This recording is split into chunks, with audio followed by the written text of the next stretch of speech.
Welcome in. It's Rob Bro Show. I am Rob Bro. Alex said, looking handsome today, Robert. I don't think you could see me before. If you could see me during the open, that did not go as planned. Anyways, hooray, the world isn't ending. That's from Ryan. Yes, that's true. It just says that we've only been live for a minute, so I think we're good there. All right, well. I saw that comment and was like, uh-oh. I don't think we were live before that. No. Oh, he says, I just knew you were going to be looking handsome. Yeah, he's always handsome. Yeah. There you go. Yeah, he knew the shirt. No doubt about that. And hot. Anyways, what is ending is O.J. Simpson's life. He's dead. Cancer got him. And just a quick note there. Didn't want to talk the whole show about it. I did want to bring it up, though, because the memes and jokes on Twitter have been hilarious. And, you know, you never want to celebrate a person's death. But the guy who got away with murder and then had a bunch of other problems in his life, probably okay to give a couple shots to. The memes, I guess you missed the news. You've been working this morning, Carson. Yeah, I did not see it. You got to go catch up on Twitter. It is amazing. The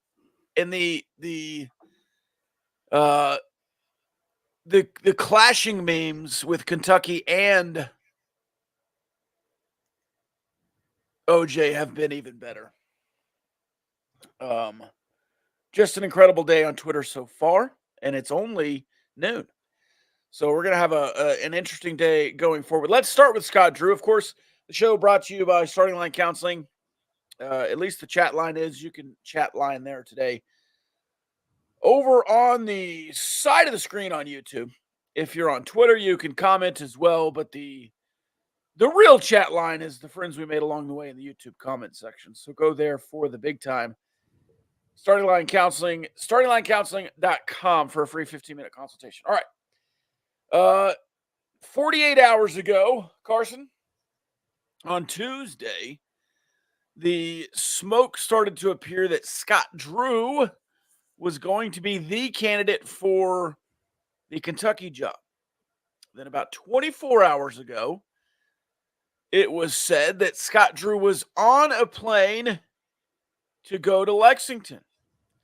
Scott Drew then tweeted a picture of himself eating chips and salsa at Mi Casita in Waco, Texas. So everyone said, no, he's not in Lexington.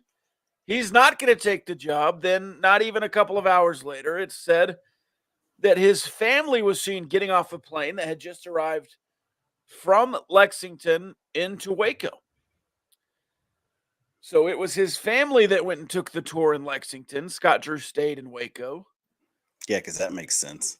And now, a few hours later, today, this morning, we found out that Scott Drew is staying at Baylor and not going to Kentucky. And through all of that, yesterday, Trilly Donovan, who generally is right, was saying that Scott Drew was going to take the Baylor job and Baylor was coming for Grant McCasland. For about 3 hours last night, I was very worried that Grant McCasland was going to go back to Baylor. Today, no care in the world. Obviously, mostly because Scott Drew has decided to stay at Baylor. And if Kentucky can't get Baylor's Scott Drew, who can? Is my thought now. I think he's a lifer at Baylor now. But that saga was hell of a roller coaster in the last 2 days. And now the question is, who does Kentucky go after? Because they're basically 0 for 4. Yeah. A lot like Arkansas was. Yeah, until they got John Calipari to come to Arkansas. Yeah. Imagine that. But like we said, that was kind of the perfect situation for John Calipari to leave Kentucky and for Kentucky not to have to fire John Calipari, right? Like that was the perfect way for all of that to end in Kentucky for John Calipari and for the University of Kentucky, where they're not firing a Hall of Fame coach, because that just is not going to look good for either party, to be honest. Right. We're firing our coach after we went to the, NCAA tournament That doesn't happen a whole lot, where you fire the coach after you've gotten to an NCAA tournament and had somewhat of a pretty good season with a young squad. So you got coaches that got fired before the NCAA tournament and then they made the tournament. That happened this year. But anyways, yeah, I don't know where Kentucky goes now. You know, are they going to take a run at Shaka Smart? Are they going to take a run at? I mean, Brad Underwood's always a name that gets put in there. I don't know that he'll leave Illinois to go to Kentucky. Man, I don't know. I really don't know who they go get. You know, I saw something the other day where it was like, why not bring Rick Pitino? Bring him home. Like, bring him home. I'm like, oh man, how much time does Rick Pitino have left to coach? Right? Like, how much more time is he going to do it?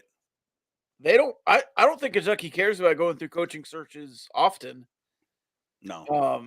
But you could get 5 years out of Pitino. I think he'll coach till he retires, dies, whatever it is, whatever comes first. I mean, the other name is obviously the Billy Donovan thing didn't work out. He said that he didn't hear from him. I don't know if I believe that. I don't believe that. I think Kentucky would have reached out to a guy like him. It's kind of like anybody, like a big job is going to probably reach out a little bit to Urban Meyer, just put a feeler out for him in college football. Yeah, I don't know, man. I really don't know who they go to. Do they try and steal Nate Oates from Alabama still? Are they still working on that? Like, is he the next guy up on that list? Do you go after TJ Otzelberger? Do you go after someone like that? I truly don't know. Whoever they get now, Kentucky fans will hate unless it's some big name. But there's not really a bunch of big names out there that fit Kentucky. No. Well, and all the big names, like we talked about on Monday, all the big names are just tired of it, right? They're not going anywhere. They're retiring, right? And they're on their last stop if they're not retiring. All the Kentucky fans right now, Big Blue Nation, BBN. Everything I've seen from them is like, go get Coach K, go get Jay Wright, go pull. They're not coming out of retirement. They're all retired. They're not going to come back for you. No. You're not a big enough draw. No. 2 days ago, Nate Oates tweeted, Bama Nation, I am fully committed to this team and university. So you certainly could see him leaving because words don't matter anymore. But no, they do not. But it feels like he already turned down Kentucky. This isn't a new job that's come open since he said that. I would assume Dan Hurley and Nate Oates were the first two. Billy Donovan, the third. And then you got turned down by Scott Drew. My favorite tweet from a Kentucky newscaster, whatever you want to call him, he says, according to my sources, Baylor's Scott Drew was never offered the job. He was asked to consider the job. And after sitting on it last night, he has declined interest in coming to Kentucky. Yeah. That's the easiest way to make yourself not look like a total jackwagon. It's the same thing. Yeah. It's the same thing. Beautiful. If you're asking him to come, you're going to offer him a job, most likely. Like, that's how it works. Guy gets on a plane, guy goes to such and such place. He's usually not going back to the place he got on the plane from, right? Except for to send a moving team back to get his stuff. Considering, yeah, that's BS. Hilarious. That's total crap. Yeah, I mean, what I think he means I'm still telling you the Will Wade name. It has some weight in the SEC. Certainly. He fits better in Arkansas, in my opinion. Does Kentucky want to get a guy who's had issues? Now, his issues are completely legal now. By the way, yeah, they're all legal now. Yeah. You know what? I say that they wanted Scott Drew. Scott Drew was suspended 12 games for improprieties. Yeah. He cheated to get Baylor where it is today. John Calipari was in the same boat. I mean, he got in trouble for improprieties at Memphis. Yeah, But so whenever he was at Kentucky early, Kentucky and doesn't he care. still won a national title in 2012. They just want to win. Yeah. So yeah, let's. I mean, look at what Will Wade did with a absolutely terrible roster from last year at McNeese, and then he goes and wins the Southland and goes to the NCAA tournament. Right, like that's 1 year. He hadn't even been on campus for a whole year yet, and he's done that and put McNeese into an NCAA tournament. Like if you can coach, that shows me that you can coach, right? Like go somewhere that it was absolutely horrendous. I think they won 5 or 6 games the year before. I could be just blowing smoke out my rear end here, but it's something like that. They were terrible the year before, and this year they're in the NCAA tournament. And I think a lot of that has to do with the caliber of coach that Will Wade is. He's been in the SEC. He knows how to do it. He's going to recruit the same people. And here's recruiting at Kentucky. Hey, man, I'm Will Wade. I'm the head coach of Kentucky. You want to come play for me? Like, that's all you got to do. It says Kentucky on your win shirt that you're wearing into this kid's home, right? Like, nobody, they don't care about anything else. You get to play in Rupp Arena in front of 20,000 people. Like, every recruit in the nation, in the world, is going to consider the University of Kentucky. That's just how it is. They're one of the most recognized, if not the most recognized brand in college basketball. Yep. So yeah, I don't really think it matters if I mean, it was John Calipari a great X's and O's guy? I don't know. I don't think he was.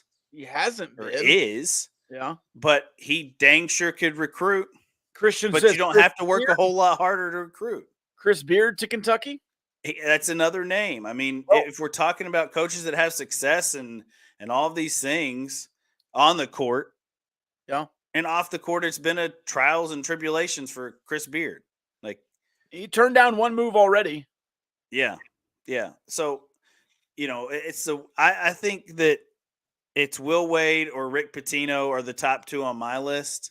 And then you start going like down the list. I don't think Rick Pitino's going to happen. I'm telling you, he's hot. I've seen it in like 5 articles I've read today. But that's from like about the Kentucky job. That's like that's from CBS Sports. Okay. Yeah. CBS Sports. I read one. Of course, one was SB Nation. What do we really care about SB Nation? That's fantastic. Yeah, I know. The others are, reputable, but yeah, fan sites. But still. He's 71.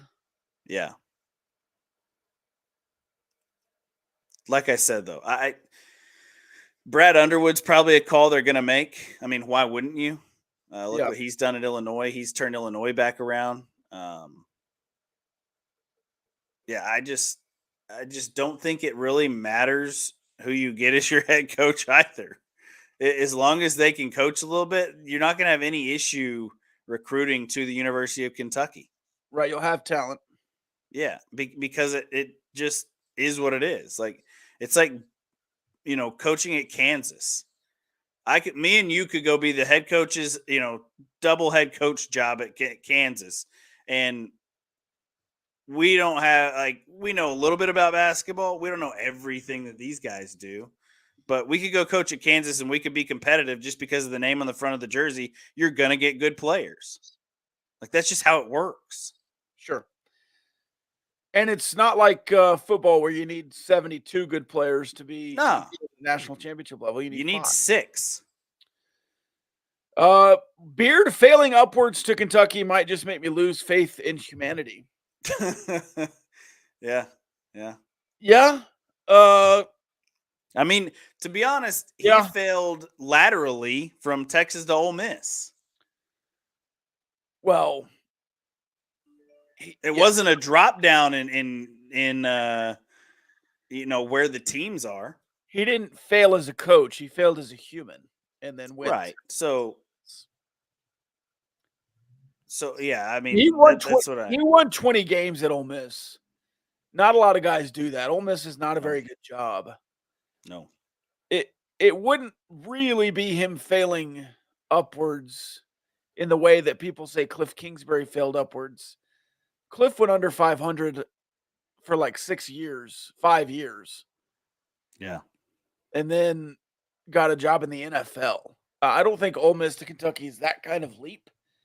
And he's only been at Ole Miss one season, and they won 20 games. And I don't know. I don't think it's that big of a stretch to say he would deserve a shot at Kentucky. I don't think there's any job in college basketball anymore with the landscape that sets itself so far above anyone else. Because with NIL, a place like Arkansas, who has a little bit of basketball history, sure, but isn't considered a blue blood by any stretch of the imagination. If you just pegged Arkansas and Kentucky as two basketball jobs, let's say 10 years ago, you would say Kentucky far and away a better job. Today, Arkansas might be a better job because of NIL. And that sounds crazy to say, but Kentucky has who? The FedEx guy? No, that's Memphis. That's Memphis, yeah. Kentucky, what big brand name guy? I'm sure they have a bunch of rich donors. But Arkansas, if they really want to do college athletics right. Arkansas's got a couple billionaires on their list of donors. Arkansas could be the best college basketball program in the next 10 years. Yeah. Because of Walmart, Tyson Chicken, it's fried chicken, and Jerry Jones. No antibiotics either in that Tyson And the other guy. There's like 4 or 5 of them. Yeah. I mean, they have billionaires on their NIL side. If they wanted to focus on college basketball, they could, and they care. They gave the Tyson Chicken guy a standing ovation at the Calipari press conference. By the way, that press conference, not very good. I didn't believe a word he said. I never believe a word that dude says. Yeah, for sure. I think Coach Cal overplayed his hand with Kentucky. Yeah. I think he was trying to get something out of Kentucky and said, all right, Arkansas, offer me a contract and I'll go back to Kentucky and they'll match it and we'll have a good week. And Kentucky said no. I think he wanted out just as much as Kentucky people wanted him out. I don't think he wanted out. Yeah, maybe. You can just kind of tell at the end, though. Like, that's the feeling I got from him in the final press conference and all those things after their NCAA tournament loss was just like it's kind of run its course. He wanted a change. I don't know that he wanted to leave Kentucky, but he wanted a change. Fair enough. That makes sense, yeah. And I think, they're paying him $8 million to beat Arkansas. And then I think $7 or $8 million in NIL money for one season. And that's got to be better than at what he was. That's probably a pay cut to his personal pocketbook from Kentucky. But that's a raise. That might be the most spent in NIL anywhere. You can pay 7 players $1 million. It's a nice little pay cut. Nice little check to get as a high school or college athlete. Matt Campbell to Kentucky? There's a meme on the Gambling Gauchos of that exact thing. There is 9 homers in one game. Yes, that happened last night with the Texas Tech. Perfect segue. They beat ACU. What was the final? 23-18? Yeah, it was a lot to a little. Grand slams, home runs. At one point, I was driving home from the Estacado baseball game. They also won last night over Loveland. I was in the booth with opposite of Michael Weed. Down the booth there from me. Anyways, let's see. There had been 13 balls leave the infield in the air for Texas Tech at this point in the game, and 4 of them were caught. Yeah. 9 went over the fence. Yeah. 13 balls to the outfield. Just say it again for emphasis. 9 went over the fence. That is incredible. Incredible. Yeah. The pitching was decent. It's what you needed on Tuesday in a midweek game to save pitching for the weekend. They set up Hutera. Yeah. So he could start against Arkansas. Yep. Hopefully they can use him on Friday. They didn't pitch him too much because you probably need him against TCU as well. Yep. I mean, Hutera's the kind of guy who you need every game you can get him. He's that kind of trustworthy right now, along with maybe Josh Sanders and one or two other guys. I think Free has bounced back well in this kind of starter's role. He lost that first game against UCF, but I would not blame him at all for that. He gave up one run. So, and that was after a bases loaded scare in the first inning. But that is 7 straight for Texas Tech. But I have not changed my opinion at all from a week ago. You still need the next 5 games to be really impressive in this stretch. And if you sweep TCU or get swept by TCU, that is 2 very different outcomes.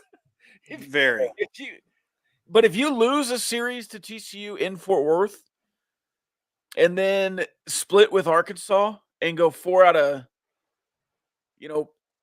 what is that? 3. Let me catch up. 2 wins out of 5.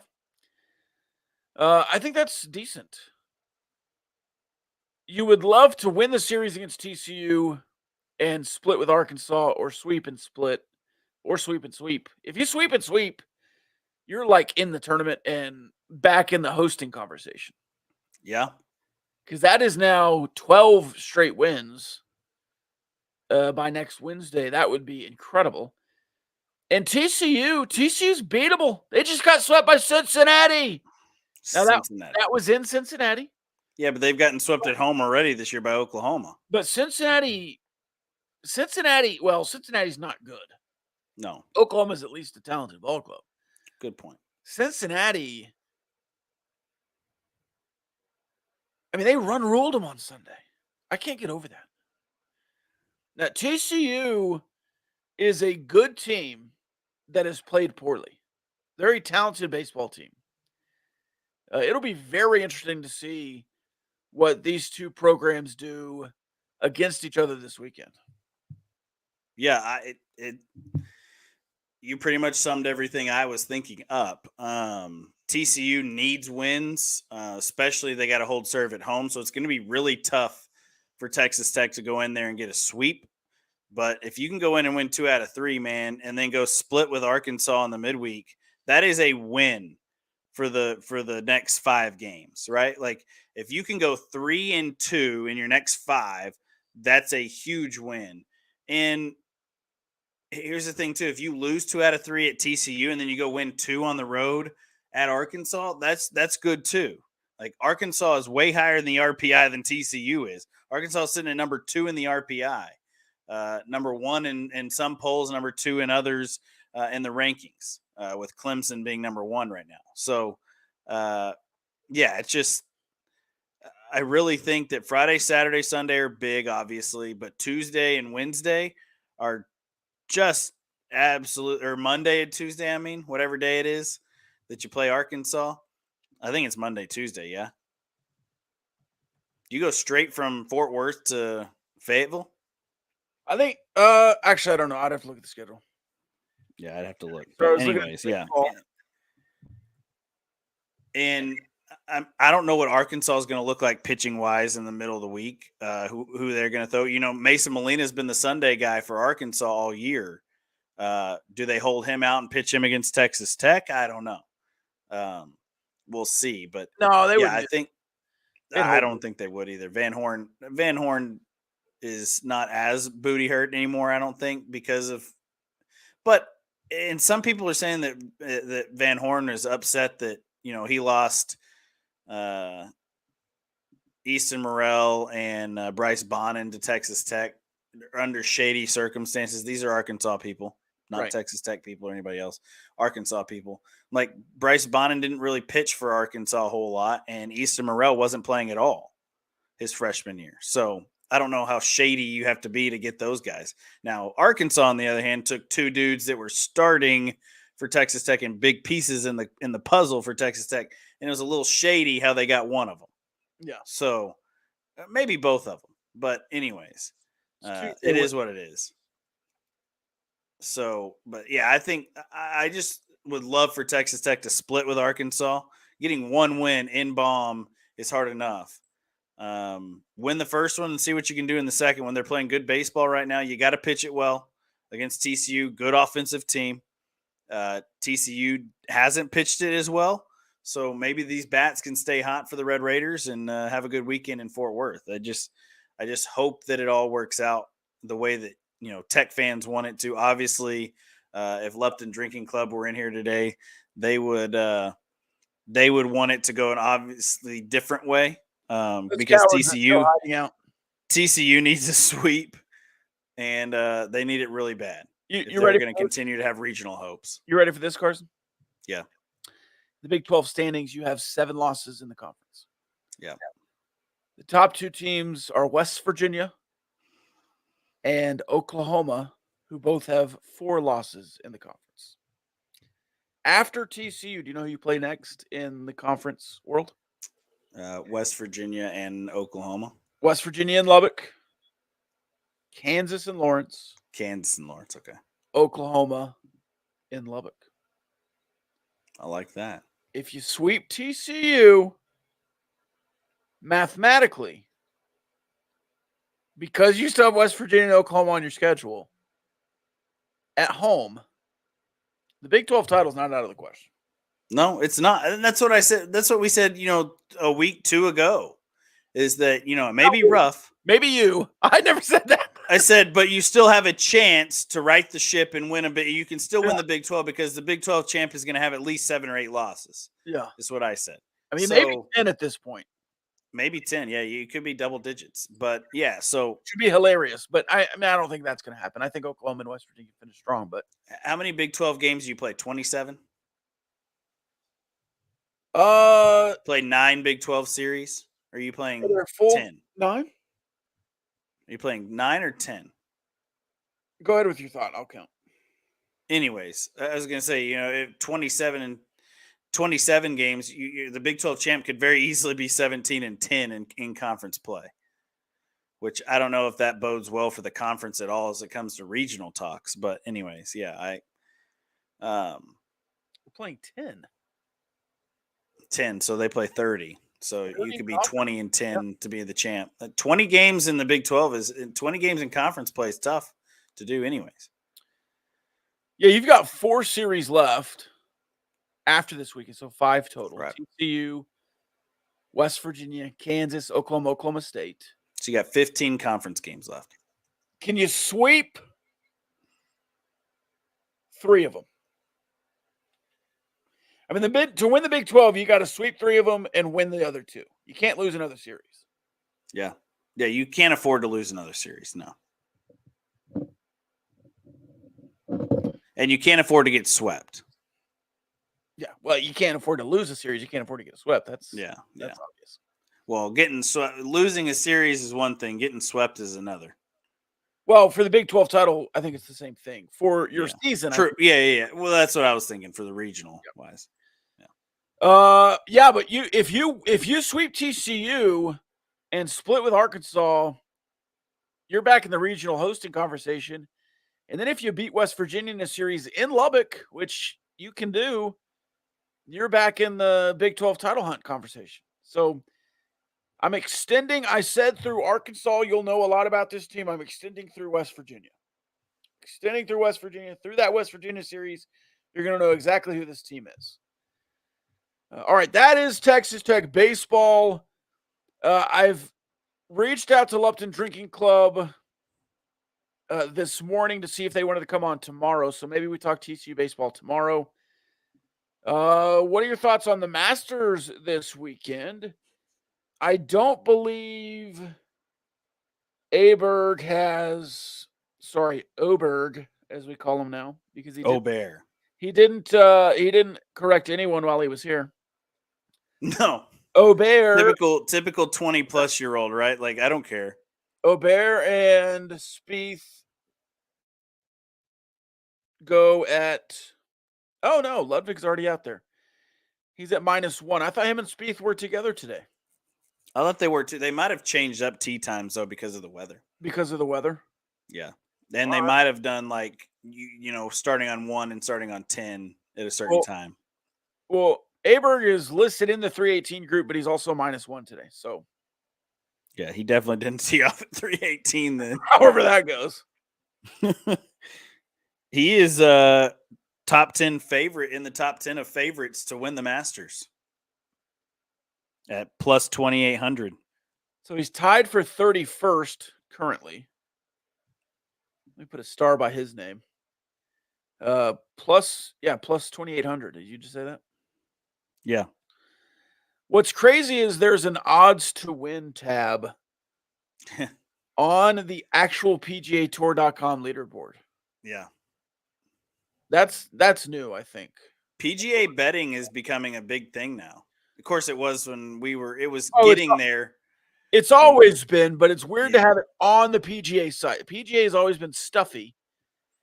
Maybe the live loosen. I think they're falling into like the time, like Major League Baseball now has a sponsorship from DraftKings. Sure. The NFL is with I think they're DraftKings as well. So the NFL makes sense. The NBA makes sense. They want to put. They have all that drafting history. They want to put kiosks in the arenas. Yeah. Well, the Chicago Cubs have a DraftKings sportsbook in their stadium. I'm just specifically saying baseball betting is long time. Yeah. Specifically for the PGA to have it on their website is right. Yeah, that's different. Yeah, for sure. Cool though. I didn't know that. Yeah. Bryson DeChambeau. If you're a degenerate gambler like all of us, plus used to be. Joaquin Neiman from what is that? Chile. Chile. That's the flag that looks like Texas, right? Yes. With a full red bottom. Mm-hmm. Yep. Matsuyama plus 2,000. Scotty Scheffler plus 450. Best in the world, allegedly. Tiger Woods a plus 15,000 to win the Masters. He ain't gonna win. Will he make it? Here's the bet on Tiger Woods, though. Will he make the cut? That's the bet you want to put on Tiger Woods. Yeah. Or will he continue to abstain from sex the entire tournament? Did you see that story? No, I did not. He abstained from relations to prepare for the Masters. So, in my studies in college, I was a psychology major. I got a degree in psychology. Yeah. It's actually proven that that performance, the lack of, doesn't help your performance on the field or the court or wherever.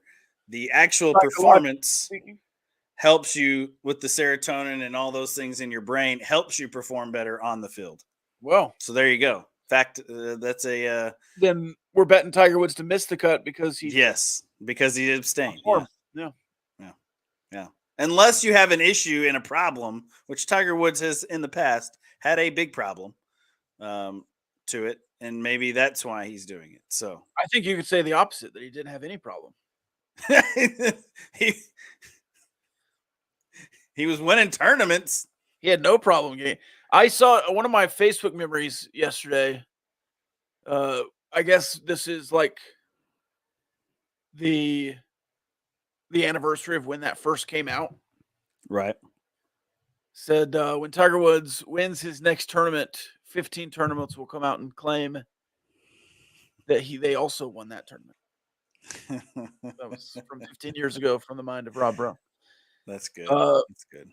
The mind of Rob Rowe has always been well put together. I put some wild things on Facebook from like 2009 to 2012 that I do not remember that I've been seeing in my memories lately. Those were our college days. So, yeah. I'm glad I wasn't big on Twitter back then because that would have been bad. So yeah, my pick to win the Masters. Yeah, give it to me. You ready? I'm ready. Brooksy's gonna win the Masters again. Kepka. You wanna do a little drafty draft? Yeah, sure. Yeah, sure. There's your You want to first write pick. these down? Let me get a pen. There's your first pick.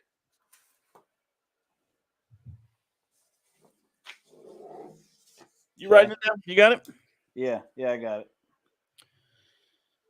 So can I snake here? Yep. We're going 3 favorites and a long shot. Yeah. All right, I'll take Scheffler and Rahm.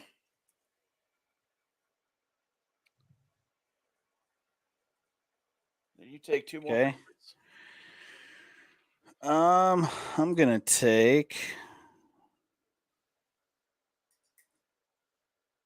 Rory and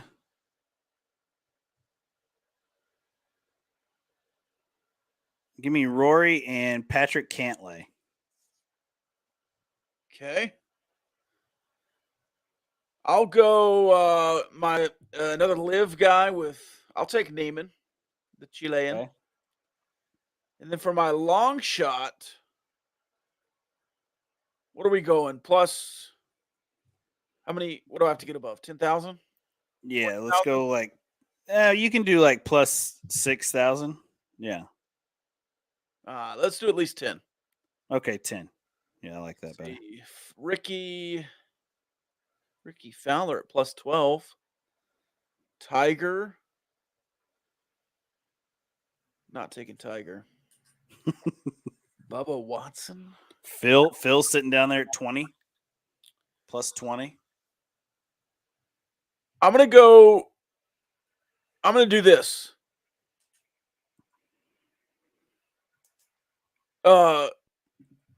Rookies never win the Masters. No. But there's always that one guy that can get in like a top 5 finish, and you've never heard of him, right? And he's just that's true. A top 5 finish here. The rookie, he's 20, just turned pro, and I'm gonna go Nick Dunlap. Nick Dunlap, not a bad pick. And now you have to take Ludwig, right? Well, but he's not 10,000. Oh, he's not all the way down there? Actually, I might switch Patrick Cantlay with Ludwig then, since one of us will have Aubert. Oh, yeah, he's plus 2,800, yeah. I'll put Aberg on the old Carson team, even though he's not. I don't think he'll win. Aubert. We got to say Aubert, man. Aubert. All right, who's my long shot? Let's see. I like Grayson Murray. If in the comments you want to take your own picks, feel free. Yeah, go for it. It's power ranking. So power rank your Masters champs. Masters champs. Let's go. Who? Gary Woodland's coming back to the Masters after his health scare from last year. Daniel, did you hear about that? About Fitz. I don't even. Did you hear about Gary Woodland? No, I didn't. What do you do? He had a lesion on his brain. Lesions are never good wherever they are. No, he was playing, and it was on the part of his brain that controls fear and anxiety. Oh, wow. So he's just like. And so he literally was having like night terrors in the middle of nights during tournaments. He's going out on the golf course and like he's fearful of hitting golf shots. Like he's having anxiety to the point where he calls his wife. He like ends around, then he goes and sits in a shower and he can't get up because he has so bad anxiety. Holy crap. Yeah. So they go in and finally figure it out, and they somehow have gotten it under control. He never stopped playing golf tournaments though. He just was not very good in golf tournaments. Right. Anyways, yeah, I thought that story was cool. Give me Ricky Fowler. I like Ricky. He's not going to get close to winning, but. All right. Ricky's one of my favorites on tour. Always has been, because he's a motocross guy, golf guy. Even though he's an Oklahoma State Cowboy, we'll let that pass. So we'll go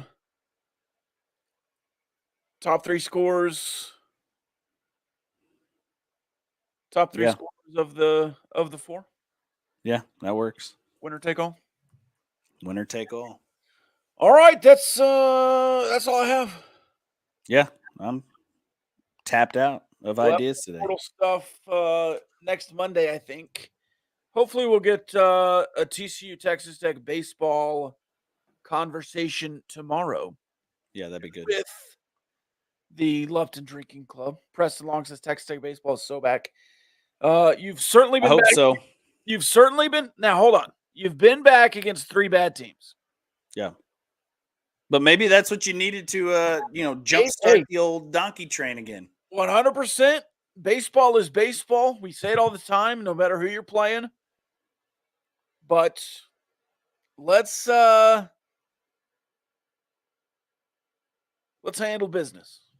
Yeah. Handle business this weekend against TCU, who's also not good. Right now, not playing well. Struggling. They're struggling. They went from sweeping Houston to getting swept by Cincinnati. So maybe they Dr. go back Jekyll and Mr. Hyde. Yeah. And then again, Arkansas and West Virginia and Kansas even. I mean, this is you could have a really good April. You could. You could have a really good April. All right. Let's come back tomorrow. Yep. See you tomorrow. See ya. Peace.